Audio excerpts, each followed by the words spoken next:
ഇന്നത്തെ റെസിപ്പി വളരെ എളുപ്പത്തിൽ ഉരുളക്കിഴങ്ങ് പൊരിച്ചെടുക്കുന്നതാണ്. എങ്ങനെയാണെന്ന് നോക്കാം. അതിനു വേണ്ടി ഒരു ഉരുളക്കിഴങ്ങാണ് ഞാനിവിടെ എടുത്തിട്ടുള്ളത്. ഉരുളക്കിഴങ്ങ് തൊലി കളഞ്ഞതിന് ശേഷം മുറിച്ചെടുക്കാം. ഓരോരുത്തരുടെയും ഇഷ്ടത്തിനനുസരിച്ച് മുറിച്ചെടുക്കാം. ഞാൻ കുറച്ചൊന്ന് കട്ടിയായിട്ട് അരിഞ്ഞെടുത്തിട്ടുള്ളത്. ഇതുപോലെയാണ് അരിഞ്ഞെടുത്തിട്ടുള്ളത്. 5 മിനിറ്റ് വെള്ളത്തിൽ വെച്ചതിന് ശേഷം 3-4 വെള്ളത്തിൽ കഴുകിയെടുക്കുക. പിന്നീട് വെള്ളം വാർത്തെടുത്തതിന് ശേഷം ഒരു കോട്ടൺ തുണിയിൽ തുടച്ചെടുക്കാം.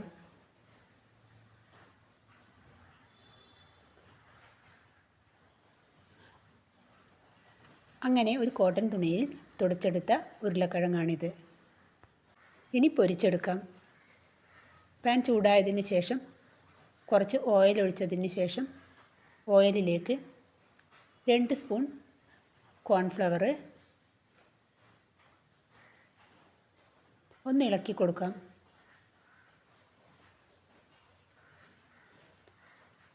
കുറച്ച് കരിവേപ്പില, 2 വെളുത്തുള്ളി ചതച്ചത്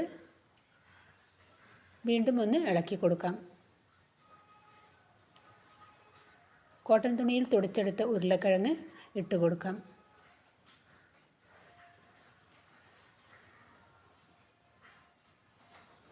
ഒന്ന് ഇളക്കി കൊടുക്കാം.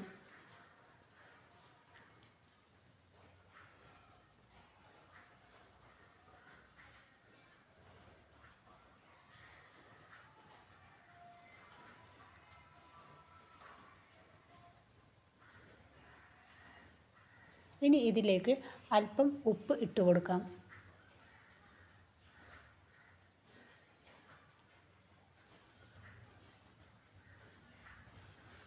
ഒന്ന് ഇളക്കിയെടുക്കാം.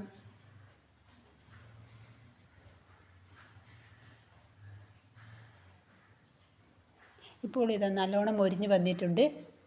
ഇനി ഞാൻ കോരിയെടുക്കുന്നുണ്ട്.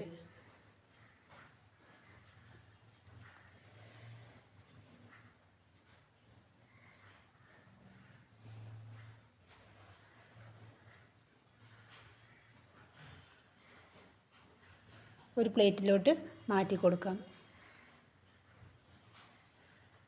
നമ്മുടെ ഉരുളക്കിഴങ്ങ് പൊരിച്ചത് ഇവിടെ റെഡിയായി.